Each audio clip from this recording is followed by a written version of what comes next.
দেশের ৫৫তম বাজেট দেওয়া হয়েছে আগামীকাল। অন্তর্বর্তী সরকারের প্রথম বাজেটের আকার ৭,৯০,০০০ কোটি টাকা। গেজেটভুক্ত জুলাই যোদ্ধাদের জন্য থাকছে আলাদা বরাদ্দ। পাশাপাশি তাদের করমুক্ত আয়সীমা হবে ৫,০০,০০০ টাকা। বরাদ্দ থাকবে নির্বাচনের জন্য।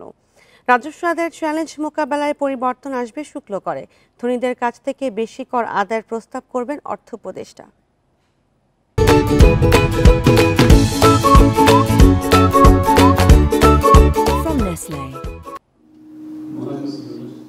জুলাইয়ে ছাত্র জনতার গণ অভ্যুত্থানের মাধ্যমে গঠিত হয় অন্তর্বর্তী সরকার।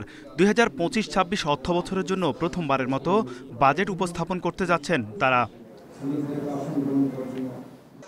আগামী বাজেটে গণ অভ্যুত্থানে শহীদ পরিবার ও আহত ব্যক্তিদের জন্য থাকছে বিশেষ বরাদ্দ।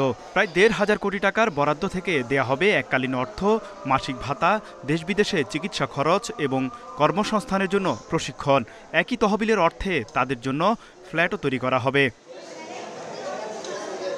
আগামী জাতীয় সংসদ ও স্থানীয় সরকার নির্বাচনের জন্য বাজেটে প্রায় ৬,০০০ কোটি টাকা বরাদ্দ চেয়েছিল নির্বাচন কমিশন, কিন্তু শেষ পর্যন্ত এ খাতে থাকছে ২,০৮০ কোটি টাকা। বাজেটের আকার কমলেও অগ্রাধিকার দেয়া হয়েছে মূল্যস্ফীতি নিয়ন্ত্রণে, কর্মসংস্থান, মানুষের জীবনমান, স্বাস্থ্য, শিক্ষা ও সামাজিক সুরক্ষায়। নতুন এডিপিতে উন্নয়ন বরাদ্দের দিক দিয়ে সবচেয়ে অগ্রাধিকার পেয়েছে পরিবহন ও যোগাযোগ খাত। যে বাজেটে অর্থের সব ব্যবহার, আগে বড় বড় বাজেট হয়েছে, বড় বড় এক্সপেন্ডিচার অ্যালোকেশন হয়েছে, বেশিরভাগ কিন্তু অর্থ আবার অপচয় হয়েছে, করাপশন হয়েছে। মানুষের যে উন্নয়নের যে একটা সুফলটা ছিল মানুষের কাছে এটা সমাহারে পৌঁছায়, যেটা এতদিন হয় না। এবার রাজস্ব আদায়ের লক্ষ্য ধরা হচ্ছে ৫,৬৪,০০০ কোটি টাকা। এর প্রায় ৯২ ভাগই যোগান দেবে এনবিআর। এর অংশ হিসেবে উৎপাদন পর্যায়ে বেশ কিছু পণ্যে শুল্ক আরোপের পাশাপাশি বাড়ানো হতে পারে বেশ কিছু আমদানিকৃত পণ্যের উপর ধার্যকৃত শুল্কের পরিমাণ।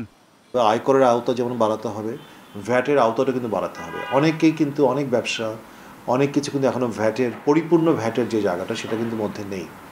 ভ্যাটের আইন অথবা ভ্যাটের যে রুলস অ্যান্ড রেগুলেশনস সেখানে কিন্তু বড় ধরনের সমস্যা আছে। ব্যবসায়ীরা নানা ধরনের অভিযোগ করে, মাল্টিপল রেটস আছে, এগুলোকে একটা স্ট্রিমলাইন করা দরকার। আসছে বাজেটে সুখবর থাকছে কালো টাকার মালিকদের জন্য। এই অর্থ আবাসন খাতে বিনিয়োগের সুযোগ দেয়া হচ্ছে। কমতে পারে জমি ও ফ্ল্যাট রেজিস্ট্রেশন ফি ও কর হার, বাড়তে পারে করমুক্ত আয়সীমা। বরাদ্দ বাড়ছে সামাজিক নিরাপত্তা খাতে। বাজেটে ভর্তুকি ও প্রণোদনায় বরাদ্দ কমানো হবে। তৌহিদ রানা, ইন্ডিপেন্ডেন্ট নিউজ, ঢাকা।